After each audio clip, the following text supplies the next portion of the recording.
বিদ্যালয়ত মোৰ বিদ্যালয়ৰ তিনিটো ৰেজিষ্ট্ৰেশ্যন আছিল সেইকেইজনৰ। হাই গাইজ, আজি ছানডে আমি ঘৰতে বহি আছোঁ। আমি আগতে এটা ভিডিঅ' বনাইছিলোঁ, সেইটো ভিডিঅ'ত বেলেগ স্কুলৰ ল'ৰা ছোৱালী আছিল। সেই ভিডিঅ'ত আমাৰ স্কুলৰ ল'ৰা ছোৱালীসকলে কমেণ্ট কৰিছে যে আমিও এক্সাম দিছোঁ, আমিও পাছ কৰিছোঁ, আমাক কৰিছিল আৰু বিভিন্ন কমেণ্ট কৰিছিল। এতিয়া আজি ছানডে, আজি আমি ঘৰত বহি আছোঁ। সেইকাৰণে আমাৰ এই বিদ্যালয়ৰ যিসকল ছাত্ৰই এক্সাম দিছে সেই এক্সামত ভাল ফলাফল আনিছে। সেইবাবে আমি আৰু আমাৰ লগত মুজাফৰ একেলগতে সিহঁতৰ ঘৰত যাম। যোৱাৰ পিছত সিহঁতক এটাকৈ গামছা দিম। আৰু আমি ইতিমধ্যে বিদ্যালয়ত আহি উপস্থিত হৈছোঁ। এই আমাৰ বিদ্যালয়ৰ পৰা শিক্ষকৰ পৰা আমি লিষ্টটো ল'ম। এইটো আমাৰ ছাৰৰ অফিচ হয়। এতিয়া আমি ছাৰৰ অফিচলৈ যাম। আহিছোঁ। এতিয়া আমি ছাৰৰ পৰা আমাৰ ষ্টুডেণ্টসকলে আমি লিষ্টটো ল'ম। ইয়াৰ পৰা ছাৰ অলপ কৈ দিব আপোনাৰ স্কুলৰ ষ্টুডেণ্টৰ লিষ্টটো কিমানজনে কি পাইছে সেইটো অলপমান কৈ দিব। আমাৰ বিদ্যালয়ত মোৰ বিদ্যালয়ৰ তিনিটো ৰেজিষ্ট্ৰেশ্যন আছিল সেইকেইজনৰ এক্সট্ৰাকৈ মই এইবাৰ ৰিজাল্টটো দিছিলোঁ। আৰু টোটেল আমাৰ ইয়াত ষ্টাডি কৰিছিলে 77জন ছাত্ৰ ছাত্ৰীয়ে। তাৰে তোমাৰ 67জন ছাত্ৰ ছাত্ৰীয়ে উত্তীৰ্ণ হৈছে। তাৰে ষ্টাৰ পাইছে 4জন, ফাৰ্ষ্ট ডিভিজন পাইছে 30জন ছাত্ৰ ছাত্ৰীয়ে, আৰু বাকীখিনি ছেকেণ্ড আৰু থাৰ্ড ডিভিজন পাইছে। গতিকে লিষ্টটো মই দিছোঁ, লিষ্টটো লৈ তোমালোকে ছাত্ৰ ছাত্ৰীসকলৰ ঘৰত যাব পাৰিবা। ধন্যবাদ ছাৰলৈ, ধন্যবাদ। এতিয়া আমি লিষ্টটো লৈ এতিয়া ছাত্ৰ ছাত্ৰীসকলৰ ঘৰলৈ যাম। হ'ব সেইখিনি।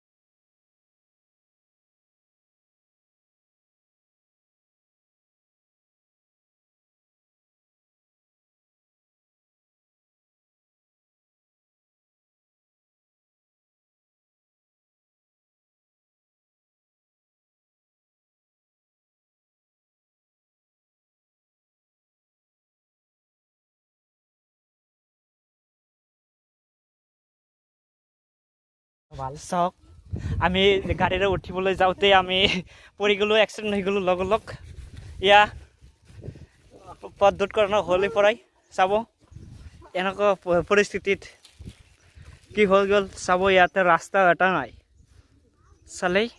ইতিমধ্যে আমি চাপৰি মানে এইটো চামপুৰৰ চাপৰি ইয়াতে আমি আহি উপস্থিত হৈছোঁ। ইয়াতে এজন ষ্টুডেণ্ট আছে।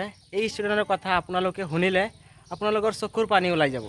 এতিয়া আমি তাৰ ওচৰলৈ যাম আৰু তেওঁৰ কেইটামান কমেণ্ট আপোনালোকৰ ওচৰলৈ আমি দাঙি ধৰিম। ইতিমধ্যে আহি পাইছোঁ চেকপৰিত। ঘৰতে আছেনে? চেকপৰিতে ওচৰলৈ আহিছোঁ। এতিয়া আমি সৰ্বপ্ৰথমে আমি চেকপৰিত এখন ফুলন গামোচাৰে সম্বৰ্ধনা জনাম।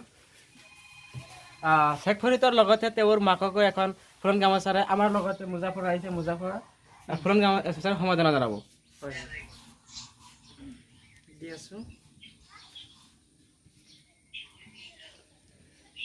ভালকে পৰা এতিয়া তেওঁৰ মাকক এখন ফুলন গামোচাৰে সম্বৰ্ধনা জনাব।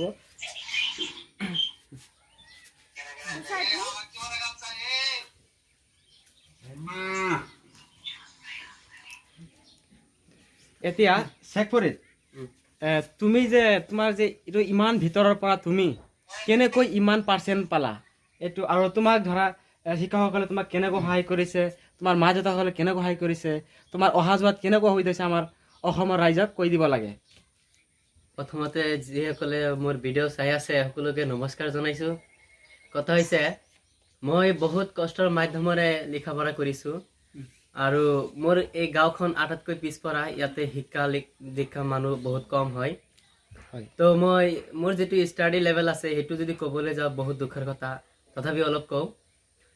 তো য'ত থাকোঁ মই তো তাতে বহুত বানপানী হৈ যায় বানপানী হ'লেতো আৰু আমি ৰাস্তা ঘৰৰ পৰা ওলাব নোৱাৰোঁ বাহিৰত বহুত অসুবিধা হৈ যায় ঘৰতো পানী উঠে তো গোটেই ৰাস্তা পানীৰে ভৰপূৰ থাকে ৰাস্তা আমি স্কুলত যাব নোৱাৰোঁ সময় মতন যদি আমি স্কুলত যাওঁ যদি ওলাওঁ ঘৰৰ পৰা 7টা ৰাতিপুৱা তো যাই কিনে মিনিমাম 9টা 9:30 বাজি যায় কেতিয়াবা 10টা বাজি যায় তো আৰু যেতিয়া বানপানী আহে তেতিয়া তো কেতিয়াবা লংগি পিন্ধি কিনে গোটেই ৰাস্তা যাব লাগে এতিয়া ইয়াৰ পৰা বজাৰত ৰমাৰী বজাৰত যাই কিনে তাতে উঠি কিনে পিছত লংগি খিলি পিছত পেণ্ট পিন্ধি তাতে স্কুলত যাব লাগে আৰু গোটেই ৰাস্তায় পানীৰে ভৰপূৰ থাকে তো য'ত পঢ়োঁ তাৰ অৱস্থাটো একেবাৰে বেয়া মানে যে কাৰেণ্টৰ ব্যৱস্থা নাই আৰু চলাৰৰ পঢ়িব লাগে গৰমত মানে ফেন চেনৰ কোনো ব্যৱস্থা নাই তো এনে পৰিস্থিতি দেখা পাই তেওঁ ৰহিম ছাৰে মোক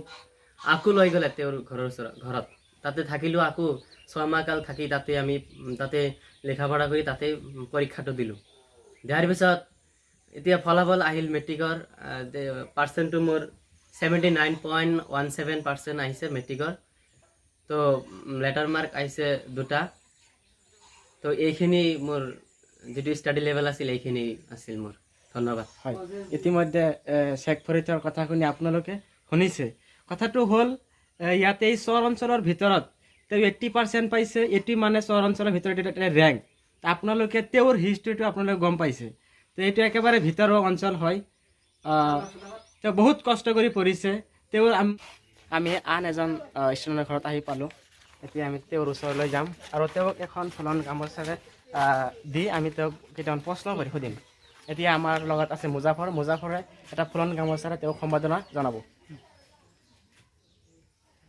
এতিয়া মুজাফৰে কেইটামান তেওঁক প্ৰশ্ন কৰিব আচ্ছা তুমি যে জ্ঞান বিকাশ কৰিলে কেনেকুৱা তোমাৰ প্ৰতিভাটো আছে মোৰ প্ৰতিভা মানে আমাক ছাৰ বাইদেউ যথেষ্ট কষ্ট কৰিছে মাক দেউতাকে বহুত সহায় কৰিছে আমাক মানে আগ্ৰহ দিছে ছাৰো বহুত দিনে ৰাতি চেষ্টা কৰিছে ইয়াৰ ফলতে পাইছোঁ তুমি যি কষ্ট ইতিমধ্যে আমি হাফিজনৰ ঘৰত আহি উপস্থিত হৈছোঁ আহি তেওঁৰ লগত লগ কৰিলোঁ এতিয়া আমি তেওঁক এখন ফুলন গামোচাৰে সম্বৰ্ধনা জনাম আৰু আমি তেওঁক কেইটামান প্ৰশ্ন কৰিম যে তুমি যে পঢ়িছা তুমি যিটো স্কুলত পঢ়িছা সেইটো স্কুলৰ ৰেকৰ্ড কেনেকুৱা বা স্কুলৰ শিক্ষকসকল কেনেকুৱা তোমাক সহায় কৰিছে তাৰ কেনেকুৱা ফলত তুমি পাইছা সেইটো আমাৰ দৰ্শকসকলক কৈ দিব লাগে ভাল শিক্ষকসকলে যথেষ্ট সহায় কৰিছে মোক ঘৰৰ পৰা মা দেউতাসকলেও বহুত সহায় কৰিছে লগৰীয়া কেইটাও বহুত মানে যথেষ্ট পৰিমাণে সহায় কৰিছে শিক্ষকসকলে বহুত মানে বিশেষ ভূমিকা লৈছে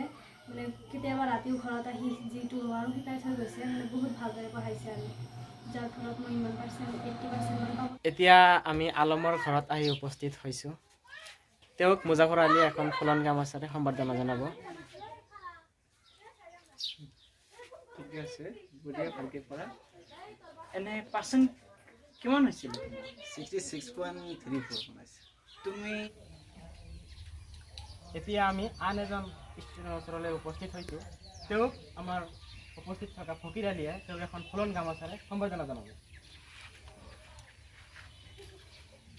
এতিয়া তুমি মেট্ৰিকত কিমান পাৰ্চেণ্ট পাইছা 60.67 এতিয়া তুমি যে তুমি ধৰা যে এই ৰিজাল্টত তুমি কিমান নম্বৰ পাইছিলা 63% তুমি আছে আঞ্জু বেগম এই ছোৱালীজনে এনেকুৱা ভিতৰুৱা পৰিৱেশত থাকি যে ইমান পাৰ্চেণ্ট কৰিলে এইটো আমাৰ বাবে গৌৰৱ কৰি আনিছে সেইবাবে আমি তেওঁক ফিউচাৰত কিবা এটা কৰিব পাৰে তাৰ বাবে আমি এটা সমাধান কৰি তেওঁৰ যাতে উৎসাহিত হ'ব পাৰে তাৰ বাবে আমি জেৰলক এটা ফুলাম গামোচাৰে তেওঁক আদৰণি জনাবলৈ কৈছোঁ তুমি যে বাগমাৰী অঞ্চলৰ জেলেকা খাতুনৰ ঘৰত তেখেতে আমাৰ জ্ঞান বিকাশ জাতীয় বিদ্যালয় আমি নিজে পঢ়া সেইখন বিদ্যালয়ৰ পৰা মেট্ৰিক দি ফাৰ্ষ্ট ডিভিজন পাবলৈ সক্ষম হৈছে তেওঁক এখনি ফুলাম গামোচাৰে সম্বৰ্ধনা জনাম মই নিজেই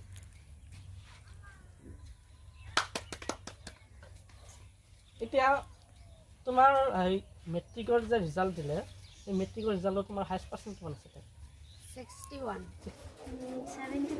74 পাইছা এনে তুমি জ্ঞান বিকাশ শিক্ষক শিক্ষয়িত্ৰীক তুমি কি ক'ব বিচাৰা তোমাক কেনেকৈ সহায় কৰিছিলে সিহঁতে আমাৰ কাৰণে বহুত কষ্ট কৰিছে সিহঁতৰ কাৰণে আগুৱাই যাবলৈ সক্ষম হৈছোঁ ছাৰ বাইদেউসকলে বহুত কষ্ট কৰিছে এনে তুমি যেনে আমি আমিৰ হুছেইনৰ ঘৰত আহি উপস্থিত হৈছোঁ তেওঁক এখন ফুলন গামোচাৰে সম্বৰ্ধনা জনাম আৰু তুমি যে মেট্ৰিক এক্সাম দিলা এই এক্সামত তোমাৰ কেনেকুৱা ফলাফল হৈছে অলপ আমাক ক'বাচোন অনলাইন দৰ্শকসকলক মই 75% পাইছোঁ ইংৰাজীত পাইছোঁ ইংলিছত পাইছোঁ মই 77 মেথছত পাইছোঁ 74 ছ'চিয়েলত পাইছোঁ 82 ছায়েন্সত পাইছোঁ 84 এছামিছত পাইছোঁ 67 জিঅ'গ্ৰাফিত পাইছোঁ 60 বঢ়িয়া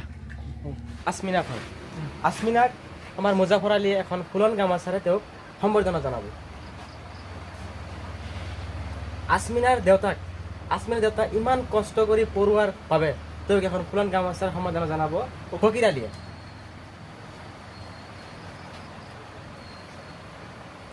এতিয়া মুজাফৰ আলীয়ে ইয়াক আছমিনাক কেইটামান প্ৰশ্ন কৰিব তুমি পিছে HSLC এক্সামত কিমান পাইছিলা পাৰ্চেণ্ট 62 62